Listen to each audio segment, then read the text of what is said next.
Miss Catherine Bernardo, abay ayaw magpaawat sa kanyang ginawa. Latest lang, no? But before that, if you haven't subscribed yet to my YouTube channel, please don't forget to like, share, and subscribe at hit mo na rin ang notification bell for more showbiz updates. Bago tayo, of course, magpatuloy sa ating updates for today's video, nais kong pasalamatan kayo for always watching and trusting this channel. Thank you so much sa inyong palagiang panonood at palagiang pagsubaybay sa mga updates po natin. Maraming salamat po. At ngayong araw, pag-usapan natin si Catherine Bernardo kung saan siya po ay isa rin sa mga nominees sa 40th PMPC Star Awards. Yan, Catherine Bernardo's nominee Movie Actress of the Year. So, kasabay nito, i-congratulate din natin si Alden Richards sapagkat siya po ay nominees din sa 73rd FAMAS Award sa as Alden Richards Best Actor Hello Love Again nominee Sparkle. So, yun po yung kanilang mga, alam nyo, ang laki ng bagay na nagawa po ng movie na Hello Love Again dahil sa mga kabi-kabila ang mga award-giving bodies, hindi nawawala ang pangalan ni Catherine Bernardo's Alden Richards as a nominee. At ang pinaka-blessing pa doon is sila po yung nananalo kasi ang laki po, baga historical kasi yung ginawa nila na naging resulta ng movie na yun, no? So, kaya naman ngayon pa lang ina-expect na natin na talagang magkakaroon po ng maganda na resulta. Ito pong nasabing ito pong nasabing award-giving bodies na ito. And I hope ang ating pong panalangin na sana si Catherine ay mapagbigyan na makapunta sa award-giving bodies na ito kasi deserve din naman talaga niya na magkaroon po ng ganitong ng ganitong mga award kasi sa dami na rin po ng mga nagawa niya sa Philippine showbiz industry at si Catherine Bernardo lang po ang nakagawa na talagang napupuno niya ang sinihan. 'Di ba? Kung matatandaan po ninyo yung A Very Good Girl po niya, 'di ba? Siya po ang nagbukas ng sinihan kahit po during the pandemic ay talagang napuno po ang sinihan dahil Catherine Bernardo po talaga yung kanilang pinanood. So ngayon, ganun din po yung nangyayari ngayon dito po sa Hello Love Again. Napakaganda po ng mga nangyayari sa kanila ngayon.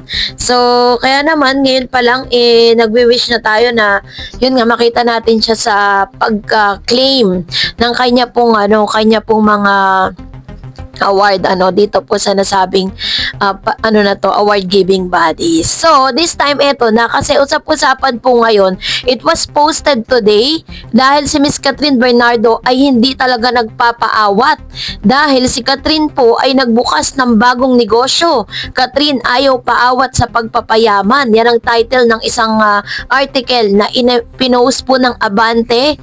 At sabi niya po dito si Catherine Bernardo daw di umano ay ayaw magpaawat sa pagyaman. Ayaw paawat sa pagyaman si Catherine Bernardo at ang kanyang pamilya. Nitong Biyernes ay binuksan na sa publiko ang bago nilang negosyo. Ibang-iba ito sa naunang businesses ng mga Bernardo. Ano kayang business to? Bukod sa mga nail salon chain, hair studio, beauty and wellness center at resort, magbebenta na rin si Catherine. Wow! Na mga imported high quality bathroom at kitchenware products. Sikat at ang pamilya niya kasi ay bongga ang accredited distributor ng Empolos Sanitary Ware. Matatagpuan sa E-Square Building sa Ortigas Avenue, San Juan City. Ang showroom ang pinakabagong negosyo ng mga Bernardo. So pag mga ganito kasi katulad po ng mga kitchenwares tapos may kinalaman sa pagpapaganda, igagrab talaga ni Miss Catherine yan. Pero kung yan po ay may kinalaman sa pagsusugal or pagbebenta po ng mga bisyo, 'di ba? Yung mga katulad ng mga magpo-promote ka ng alak o kaya naman magpo-promote siya ng mga sigarilyo. Yun po yung mga malalaki magbigay ng TF ng talent fee pero never pong tinanggap ni Miss Catherine. Ganon po ka-dignified ang isang Catherine Bernardo. So ngayon is katulad ng sinasabi natin, kahit sinasabi ng marami na si Catherine daw, dahil nung napabalita patungkol dun sa isang politiko, nabawasan na ng endorsement, dun po kayo nagkakamali dahil hindi tumitigil at talagang hanggang sa ngayon pinagkakatiwalaan pa rin si Catherine ng ilang mga brands, local, international brands at ngayon may bago na naman po silang bagong negosyo. Magiging distributor po sila, accredited distributor ng Empolo Sanitary Ware. Yun po ay yan. na tungkol po dun sa mga imported high quality bathroom and kitchenware products. So, maaaring ito naman po yung bago nilang negosyong pinasok ngayon. Talagang masasabi mo na si Catherine kahit tumigil na po yan sa showbiz, talagang mabubuhay na talaga dahil sa dami ng mga negosyo niya, no? At the same time, sa dami na rin po ng mga nagawa niyang mga pelikula na talagang tumatabo sa takilya. Kaya naman, congratulations Miss Catherine Bernardo. At dahil dyan, mag-react naman tayo sa mga komento at mga reaction po ninyo patungkol naman sa ating mga latest updates. So, magbabasa tayo ng komento sa comment section. Unahin po natin ang komento mula kay Mr. Reynaldo Pangilinan. Sabi dyan, inggit lang ang mga bashers kasi hindi kasi sikat yung idol nila. And then sabi ni Miss Jobeline, Rave, kayo yan.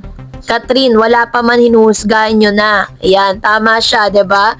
Wala pa man po yung yung project ni Miss Catherine with James Reid, hinuhusgahan na ng marami. Sabi ni Miss Amelia, I am a Kat Den fan to be honest. James Reid and Kat doesn't look good together. I hate to say this and this is just my opinion. Kat Den looks good together. They meant for each other. Bagay na bagay sila. Sabi ni si Reynaldo, nainggit lang daw yung mga bashers kasi hindi sila si Kat. Yan, tama naman, diba? Actually po, kung tayo naman talagang mga Kat Den fans and fandom po ang tatanungin, mas gusto natin na talagang silang pagsamahin. Kaso nga lang, business is a business. So, gusto ng ABS-CBN na kung meron silang ibuboost na talent, syempre yung manggagaling sa kanila. Sabi ni Miss Rosana, I can't wait for this new TV series kahit Kat Den ako. And then sabi ni Miss Anastasia Malabo, walang makasama kung magpapareha si James at Kat. Dati magkasama sila sa movie. Yung mga bashers lang ang may nagsasabi na walang kwenta, which is very true. And another, sabi ni Miss Wilma, wow, si Kat talaga sikat sa mga products na sikat kasi maraming magtitiwala sa kanya mga iba't ibang brands. Kaya nakakatuwa talaga. Go Miss Catherine at congrats sa mga darating mo pang endorsement. I love you, Catherine. Ayan. So ito naman yung kanyang komento patungkol dito, no? Kasi yun po yung manifestation that Catherine Bernardo still is siya, parang talagang pinag-uusapan pa rin siya at sikat pa rin po talaga sa showbiz dahil hanggang sa ngayon ay pinagkakatiwalaan pa rin siya ng mga malalaking brand. Sabi ni Miss Anastasia Malabo, yes, God bless Catherine. Sabi ni Miss Rosana, I can't wait for this new TV series kahit Kat Den ako. Yan, kung totoo talaga kayo mga fans si Catherine, kahit sino pa makasama niya, susuportahan niyo siya. So, that's it for today. For more videos and updates, please don't forget to like and subscribe. And please don't forget to follow my Facebook page, Dar Eds TV. God bless everyone!